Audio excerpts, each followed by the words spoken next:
Good morning, students.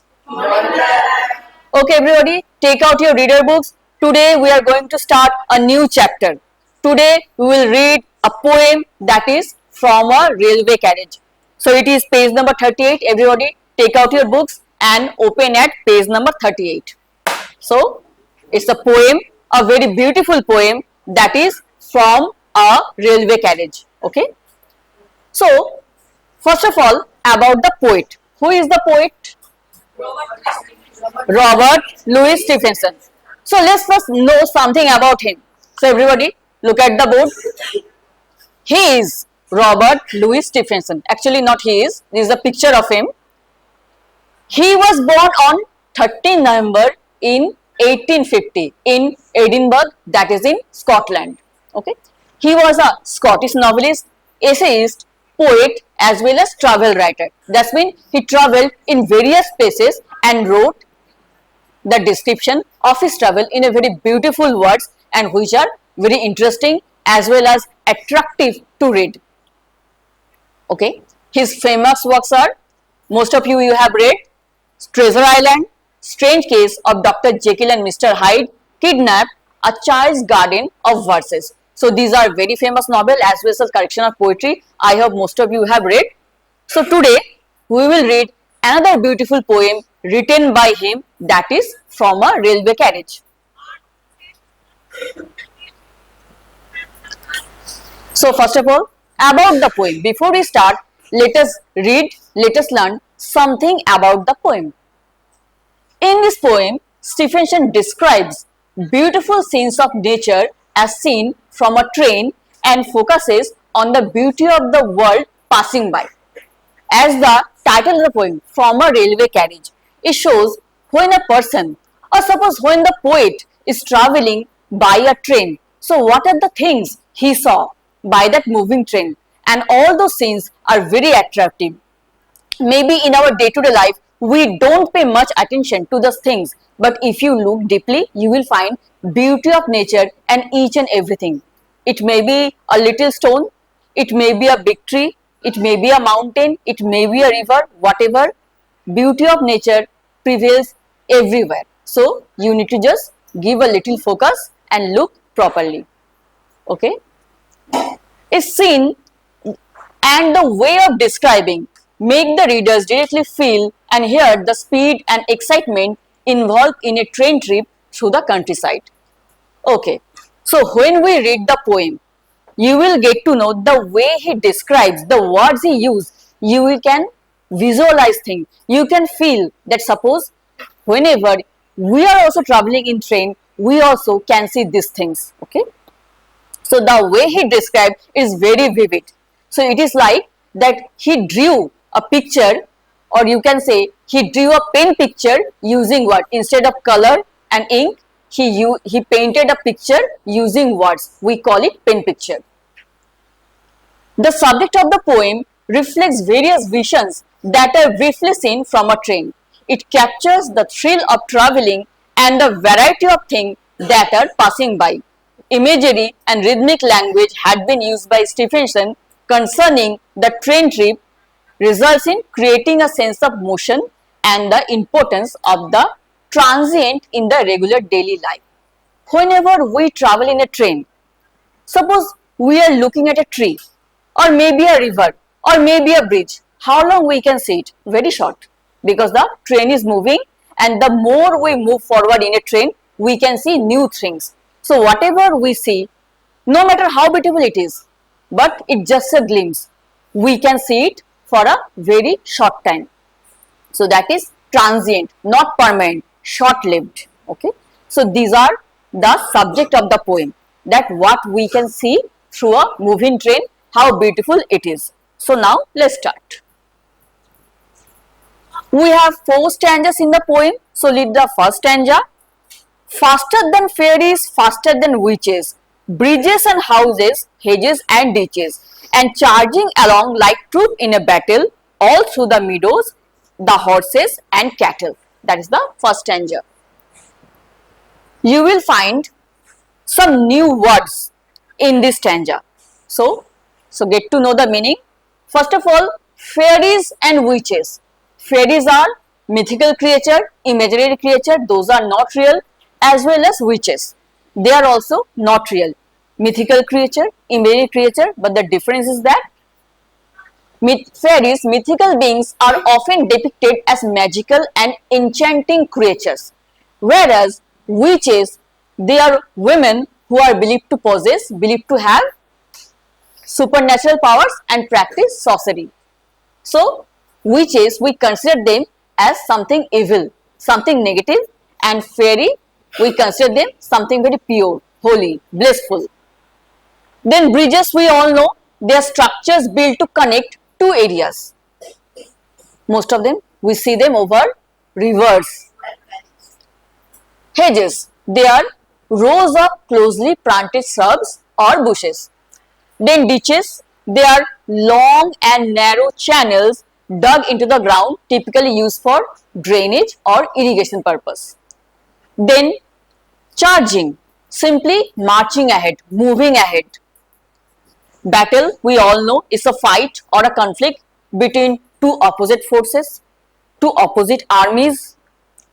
Meadows, they are open areas of grassland or fields. They are often full of flowers, or maybe they are used for grazing land for animals and cattle. Cattle, domesticated animals, it can be cow, it can be sheep, some areas horses as well. Okay, now one by one, let's discuss about the lines. First two lines, see, faster than fairies, faster than witches. As these are all mythical creatures, you won't be able to find the real pictures.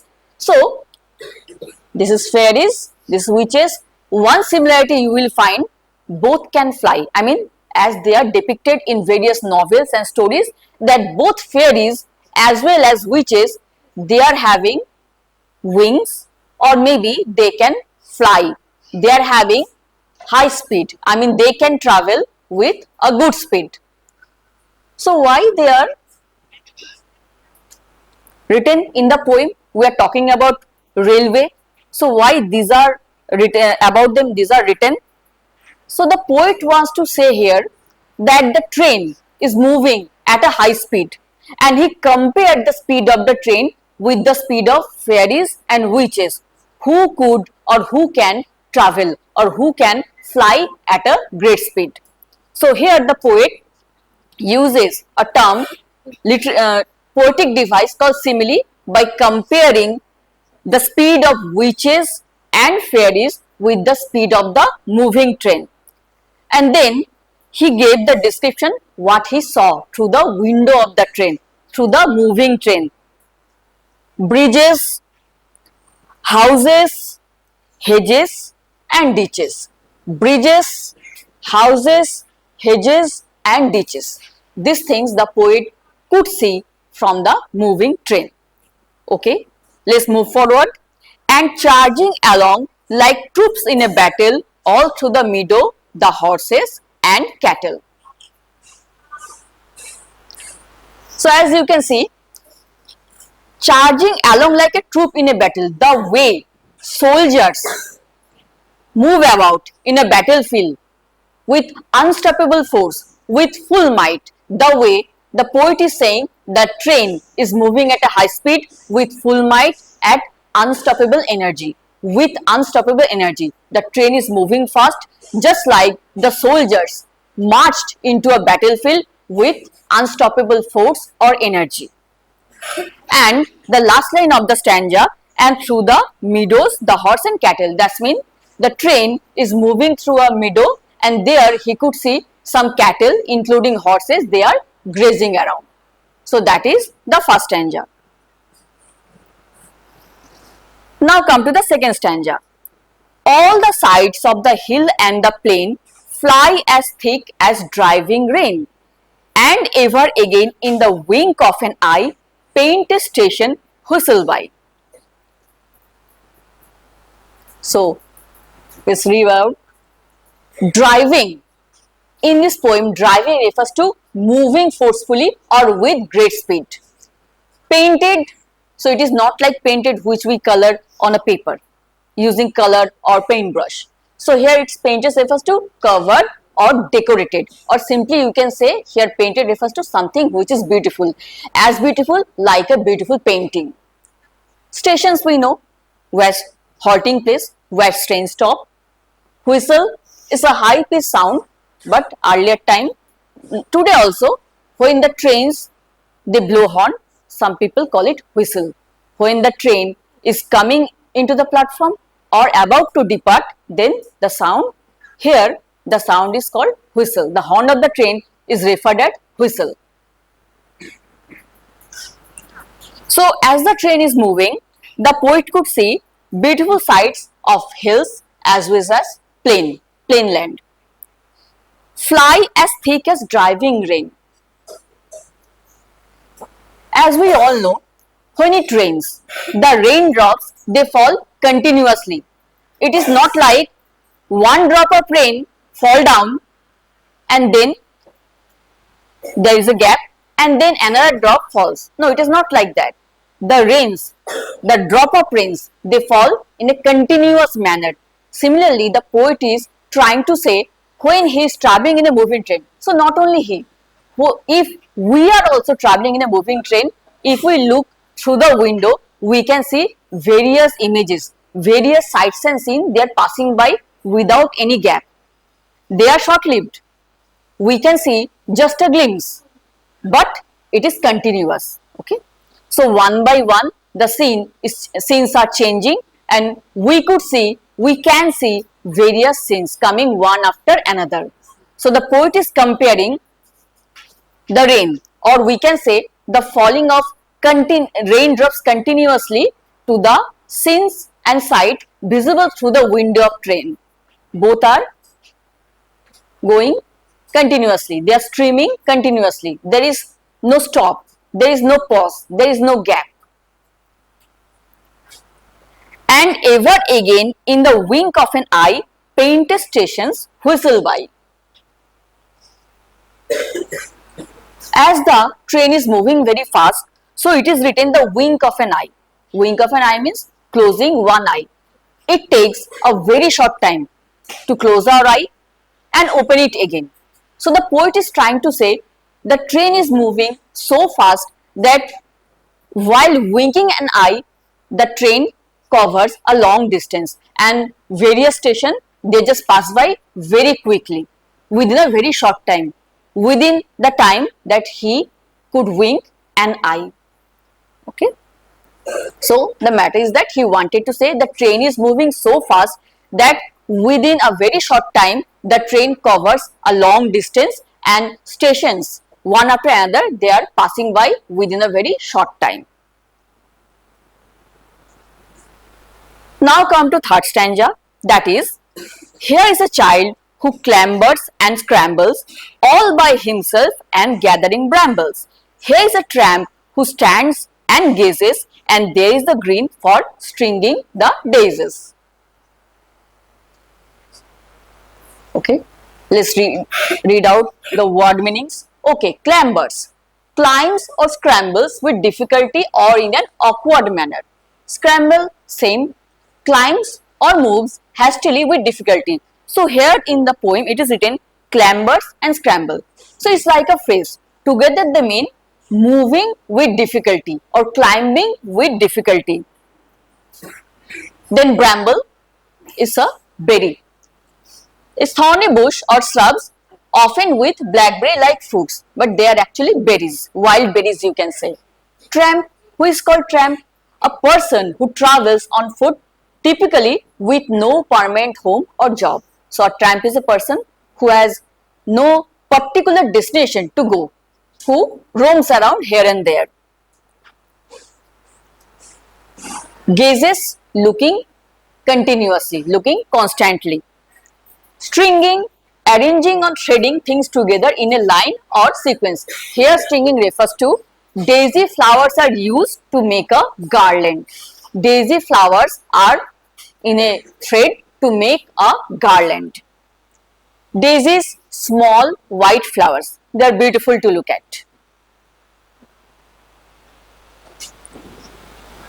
So the first two lines are, here is a child who clambers and scrambles all by himself and gathering brambles. So here we can see a child who tries to collect some berries, and those are actually brambles. Those are the berries, the bramble berries you can call it. So the child, it is not easy for him to go and pluck the fruits. So he is clambers and scrambles. That means he is facing difficulty to pluck the berries.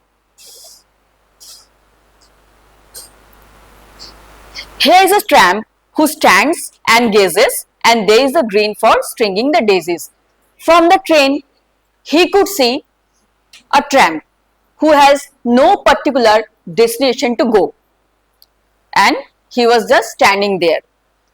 And there is a green field. The poet could see a green field full of daisies, and the flowers could be used to make a beautiful garland. So these are daisies flowers. They are white and very beautiful to look at.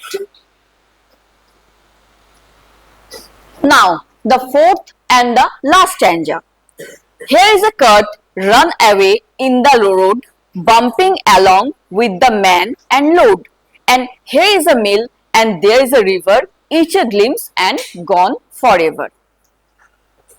Okay. Cart. What is cart? A vehicle with two or maybe four wheels that is pulled by horse or bull. Bumping, experiencing small jolts and disturbance as you go. In this poem, actually bumping means if you accidentally hit with something or someone.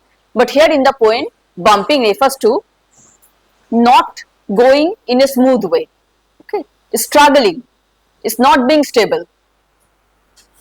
Glimpse, a very quick and not complete view of somebody or something. As the poet is traveling by train, through the window of the train, he could see only glimpse of the things. He can't see or can't look at a particular thing for a long time because scenes are passing by one after another. So that is the picture of the cart. Here is the cart run away in the road, bumping along with man and load. As you can see, it's a cart. So it is full of load. That's why the bull is carried by a bull. So it cannot walk that smoothly. It is facing difficulty. So that's why it is not stable. It is facing difficulty or little bit of jolting because man is also there and it is also full of load. And here is a mill and there is a river. The train is running continuously and the poet could see various things. He could see a mill, a windmill or a beautiful river and each a glimpse and gone forever. As the train is traveling at a very high speed, he could see things only for a very short time, a glimpse, and then the next scene or the next thing takes place. Okay, so that's the poem. Now, the themes that is mentioned in the poem or the poet tried to say through the poem. First thing, the nature of rushing is further amplified by the lines such as and charging along like troops in a battle, and they depict the furious and unstoppable movement of a train. The notion of the scenery flashing by adds to the joyful and passionate notion of traveling by train. So the first and the most important as well as the most prominent theme is the journey by train. The words he used, the way he described the various scenes, it creates the sensory feeling. We can visualize, we can feel in our heart that yes, when we also travel in a train, we can see those scenes around us. So it creates that thrill, that feel of a train journey, which is always very enjoyable. Next one, the short hours of life. The first page, switching of scenes, with each being painted rapidly and consciously, followed by the character's movement to the next scene, signifies that life is fleeting. Okay. So the poet always said that one scene is replaced by another scene within a very short time. So it is not like that poet is having a long time to observe or to look at something properly. So we get a very short time. So we need to focus, we need to look around what is important. If we look around, we will find beauty in everywhere, but in the hustle bustle of in our day-to-day life, we may not find time or we may not look properly at the things. But if we look around, then we can find beauty around us, everywhere in the nature. Now, poetic devices used. First of all, simile, comparison. In the first stanza, the poet has compared the speed of the train with the speed of fairies and witches. In the same stanza, first stanza, the poet again compared the way the train is moving, the force, the speed with the soldiers, with the troop marching into a battlefield. Iteration, repetition of sounds or repetition of the letters of word.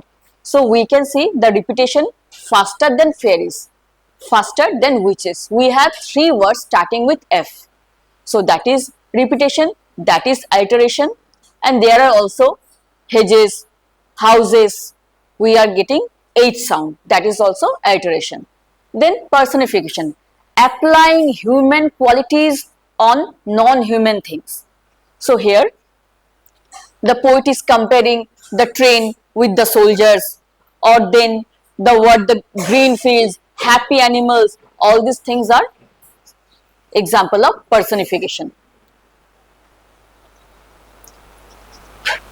Onomatopoeia, that means the terms which can create sound effects, just like the word click, whoosh.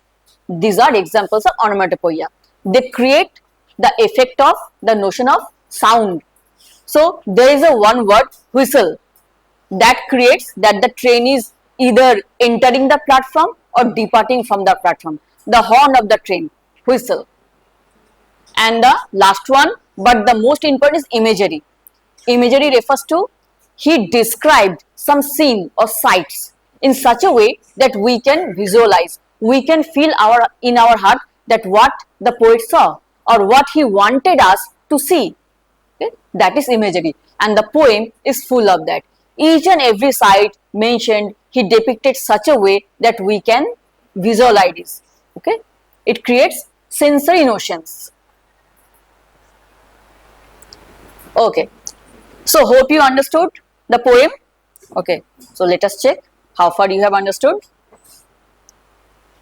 Okay, so these are very short questions. I want you to think and answer. Okay, first one, what is the movement of the train compared with? Who can answer? Okay, Aina. It is compared with the fairies and the witches and also the troops who are marching to the battle. Okay, very good. Sit down. She is correct. In the first stanza of the poem, the poet has compared the speed of the train with the speed of fairies, witches, and in the same stanza, he again compared the train or the moving of train with the soldiers or troops marching ahead into a battlefield. Okay, what does the speaker see in the meadow, the grassland? Okay, Atreyo. This poet, the speaker can see many horses and cattle grazing over the meadow. Very good, correct. Yes, the poet could see horses and some other cattle in the meadow, they are grazing. What is the child trying to do while climbing the hill? Okay, Rupayan. The child is trying to collect some bramble berries by climbing the hill. Okay, is it very simple for him? No, it is very difficult from here to climb the hill. Very good, sit down. D. What do you think? The poor man looks at the train with amazement. Okay, no problem. So matter is that, as I told, here the poor man refers to the tramp, whom the poet saw. As the tramp has no particular destination to go, so he was just roaming around, and that's why whatever the train came at that time. So as the poet could see the tramp could also see the train.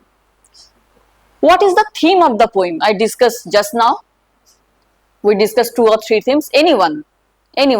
Just talk about any one theme of the poem or the subject matter.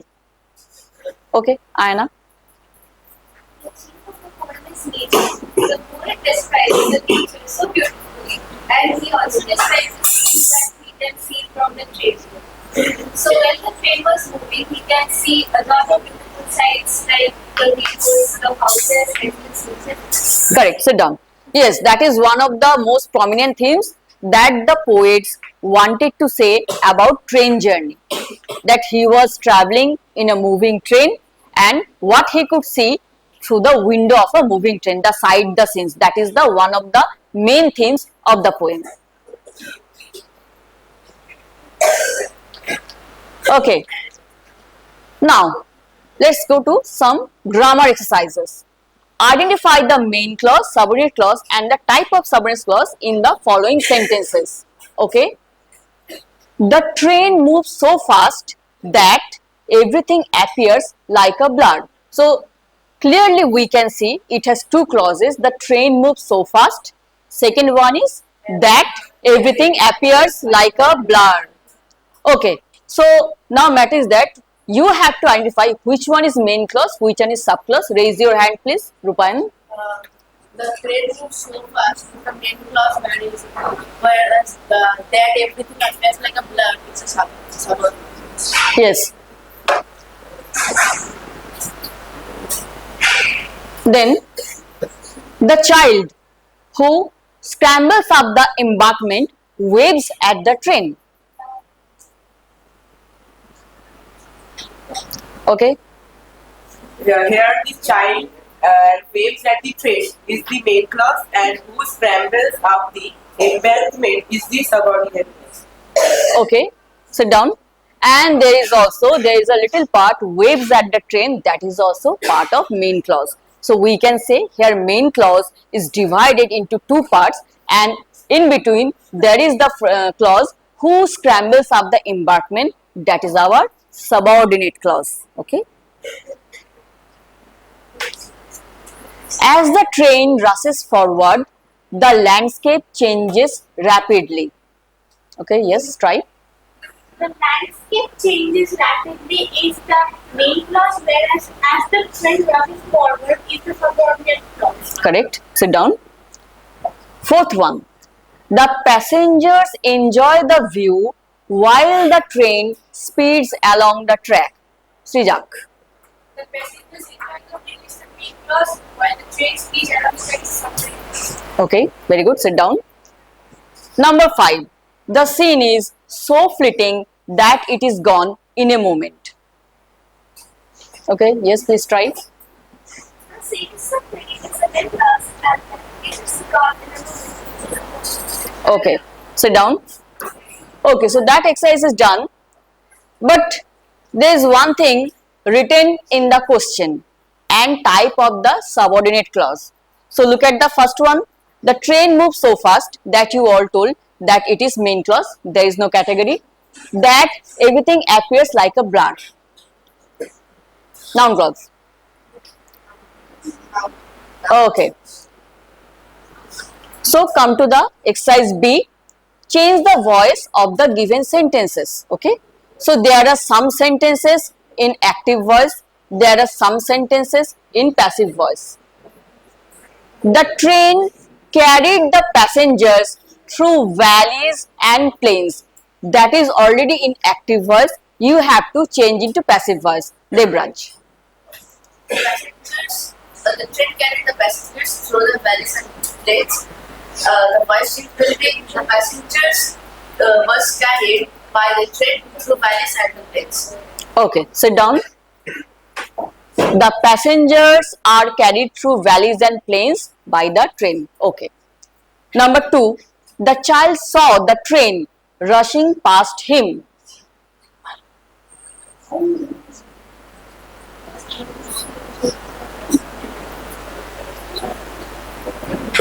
Yes. The train was saved by the child.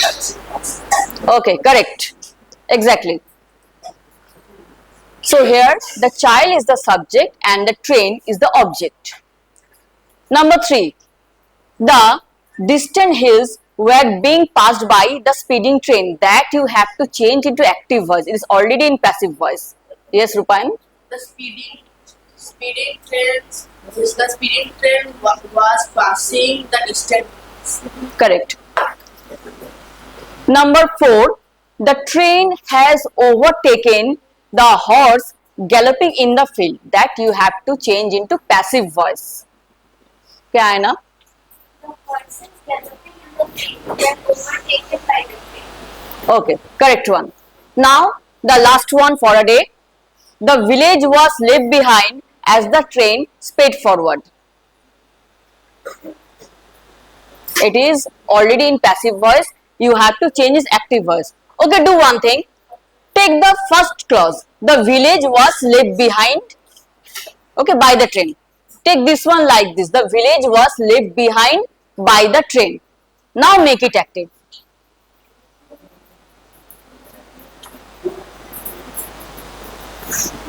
Yes, Anna. The train left the village behind. Correct. The train left the village behind.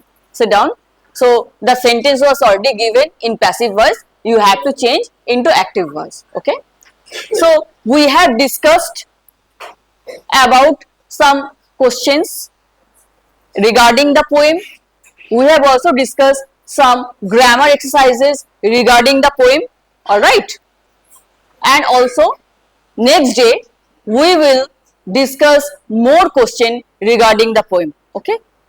And also the explanation of each and every line separately. Okay.